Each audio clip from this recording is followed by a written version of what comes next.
Delhi NCR में बढ़ते dog bytes के मामले और इस मामले में आवारा कुत्तों पर सुप्रीम कोर्ट का आज फैसला आना है। 14 अगस्त को फैसला सुरक्षित रखा गया था। 3 जजों की स्पेशल बेंच ने सुनवाई की थी और डॉग्स को शेल्टर होम भेजने के विवाद के फैसले पर विवाद शुरू हो चुका था। सुप्रीम कोर्ट ने खुद नोटिस लेते हुए 2 बार सुनवाई की है।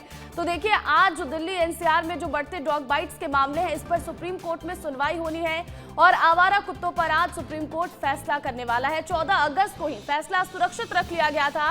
3 जजों की स्पेशल बेंच ने सुनवाई की थी इस पूरे मामले में। और जो कुत्ते हैं, आवारा कुत्ते जो सड़कों पर भटकते रहते हैं, उन डॉग्स को, उन कुत्तों को शेल्टर होम भेजने के फैसले पर जमकर विवाद भी सामने आया।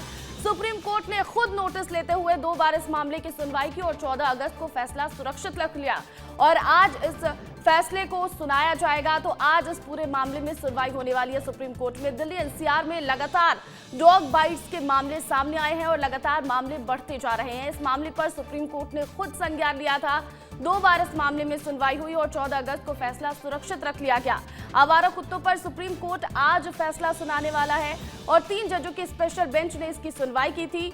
जितने भी डॉग्स हैं, आवारा कुत्ते हैं, उन्हें शेल्टर होम भेजने के फैसले पर खूब विवाद भी हुआ। लगातार प्रदर्शन भी देखने को हमें मिले, चाहे वो राजनीतिक पार्टी के लोग हो या फिर बॉलीवुड की तमाम हस्तियां हो। लगातार वो सड़कों पर उतरकर प्रदर्शन करते नजर आए थे। लेकिन सुप्रीम कोर्ट ने इस पूरे मामले को खुद संज्ञान में लिया और 2 बार इस मामले में सुनवाई भी की। 14 अगस्त को फैसला सुरक्षित रखा गया और आज इस फैसले को सुनाया जाएगा। और खबर पर अधिक अपडेट के साथ राकेश चौधरी लाइव जुड़ गए हैं। राकेश, बताइएगा कि क्या अपडेट है, क्योंकि देखिए आज इस पूरे मामले में अब जो है वो फैसला आ जाएगा। लगातार हमने देखा कि लोगों ने प्रदर्शन भी किए हैं इसको लेकर, तो फैसले में क्या कुछ कहा जा सकता है सुप्रीम कोर्ट की तरफ से? बिल्कुल प्रतिज्ञा, देखिए डॉग लवर्स अपनी ओर से लगातार सुप्रीम कोर्ट में ये मांग करते दिखे कि जो आवारा कुत्ते सड़क पर रह रहे हैं उसमें वैक्सीनेशन कराया जाए, ना कि उनको शेल्टर होम में रखा जाए। लेकिन 11 तारीख को जिस कदर मीडिया रिपोर्ट्स के आधार पर सुप्रीम कोर्ट ने स्वतः संज्ञान लेते हुए दिल्ली एनसीआर में बड़े पैमाने पर एक आदेश दिया कि जितने भी आवारा कुत्ते हैं, लावारिस कुत्ते हैं, उनको शेल्टर होम में रखिए।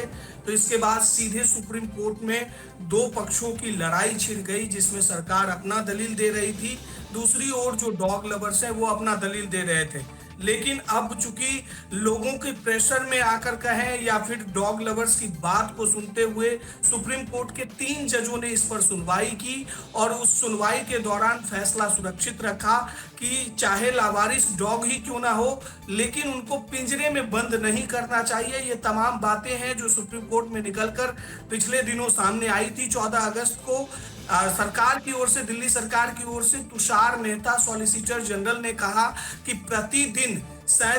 प्रति साल 37 लाख लोगों को डॉग बाइट का शिकार होना पड़ता है, यानी कि प्रतिदिन 10,000। तो ये बड़ा नंबर है, इस पर कार्रवाई होनी चाहिए। दूसरी ओर विपक्ष की ओर से जो डॉग लवर्स हैं उनकी ओर से कपिल सिब्बल पेश हुए थे, तो उन्होंने कहा कि किसी भी हाल में जो जानवर है उनका जो अधिकार है उसको भी सुरक्षित रखा जाए। वो मासूम, उनको क्या पता, अगर आपको डॉग बाइट हो तो आप उसका वैक्सीनेशन करा सकते हैं। तो ये दलीलें पिछले दिनों बिल्कुल दोनों ही पक्षों की तरफ से अपनी अपनी दलीलें रखी गई थी और उसके बाद इस फैसले को सुरक्षित रख लिया गया था। लेकिन अब आज सुप्रीम कोर्ट की तरफ से फैसला सुनाया जाएगा। बहुत शुक्रिया तमाम अपडेट के लिए राकेश।